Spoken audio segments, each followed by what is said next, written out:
Welcome back to the channel. My name is Douglas, and in today's video, I wanted to talk about the MPC Key 37 versus the Key 61.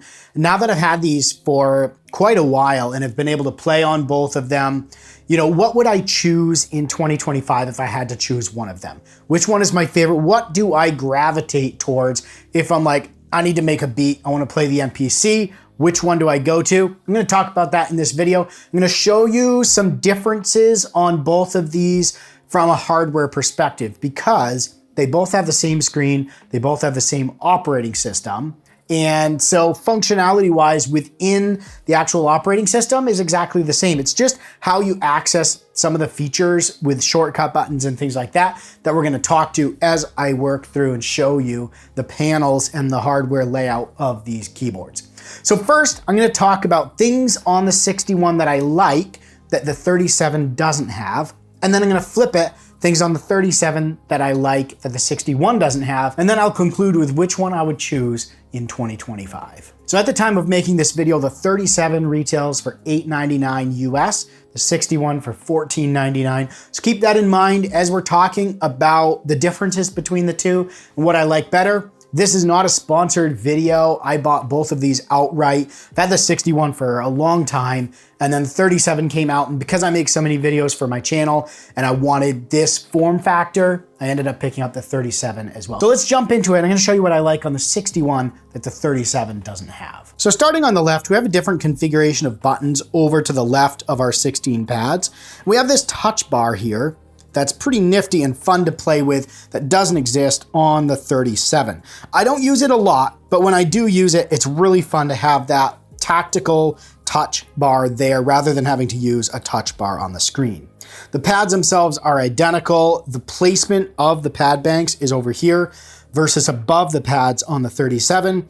But functionality wise, everything over here, it's really the touch bar that's the difference of what you don't get on the 37. Over to the right of the screen, one difference here on the 61 is the 61 has these locate buttons above the transport controls for moving back and forth, working through events and things like that I use on the 61, but they don't exist on the 37. And while I don't like the action on the 61, I do like that it has 61 keys, particularly if I'm playing piano or something like that where I'm using a larger spread than a synth sound. Less octave up and down, but I don't like the action, so it almost nullifies the fact that it has more keys. Now coming up to the 37, I like the action on the 37 compared to the action on the 61. Yes, it's only 37 keys, and it's okay for 90% of what I'm playing.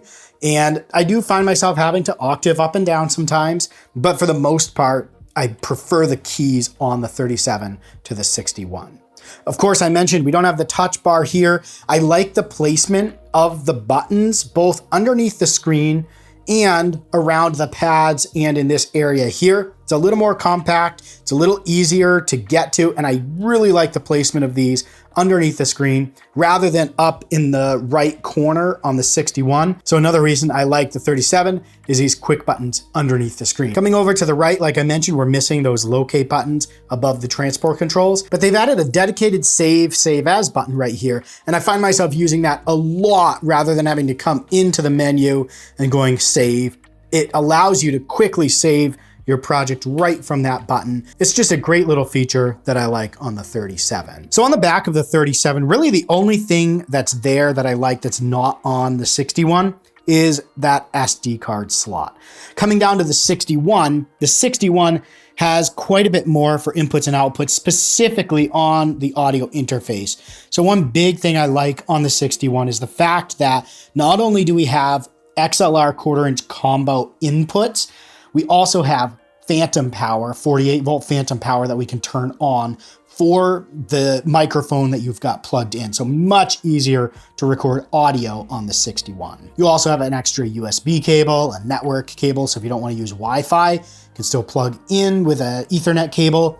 And just your other options in terms of foot switches and CV gates are a little bit more expanded compared to what's on the 37. So again, I think the big thing is the audio interface. The I/O of the 61 just is a little bit more capable than the Key 37. Now, a couple other things that the 61 has that are inside, not really operating system, control or I/O, but the 61 has a spot for a SATA drive, so you can actually unscrew the back. You can put a SATA drive, install that in there to give yourself more space. It also has twice the RAM that the 37 has, so a couple of internals. I also believe that the USB on the 61 is USB 3, USB 2 on the 37. I haven't really noticed a difference there, but I haven't plugged anything in so far that needs that extra speed that you'd get with USB 3. So looking at both of these, if I didn't have either and I was gonna go buy one today, which one would I buy? I would actually buy the 37. Now, you might be saying, well, less RAM, less space, less I/O capability, and less keys. That seems like a loss. It also, when it comes to plugins, the 37 comes with fewer plugins and expansion packs than the 61 does. Granted, it's cheaper. Now, the reason I would choose the 37 among all of those cons is I like the form factor of the 37. Specifically for beat making and what I'm doing on the 37, the form factor just works. I like the key bed better. I like the way the controls are more compact. It's easier to access, and it just improves the workflow by a little bit. I can do without some of the extra features that the 61 has. I can also go buy plugins. All of the plugins work on both of them. It's just the 37 doesn't come with as many. So over time, I can purchase those and bring them into my 37. Now, when it comes to the I/O of the microphones, I really do wish the 37 had microphone inputs, but you can plug an audio interface into either, and that kind of helps you get around the fact that you don't have microphone inputs. It does have 1/4-inch inputs, so you could bring guitar, keyboard, whatever, plug that into the 37, you're good there. But I would choose a 37. The 61 by no stretch is bad. It's just a little different and takes up more space. It's more of a workstation than a beat making station. I'll put it that way.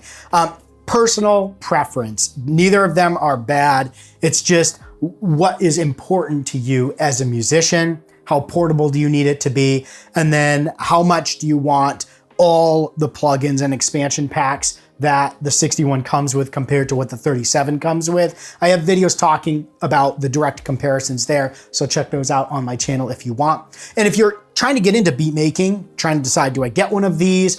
How do I even start making beats? Check out my website. I have a video training course there, The Beginner's Guide to Making Beats. Check that out. That's gonna walk you step by step through the entire beat making process and give you a lot of knowledge around the world of songs, beats, how to assemble them and build the tracks. Check that out, DSoundman.com. And if you have any questions on the 37 or the 61, feel free to throw those down in the comments below. I'll do my best to answer them. Thanks for watching, stay inspired, and keep making that music.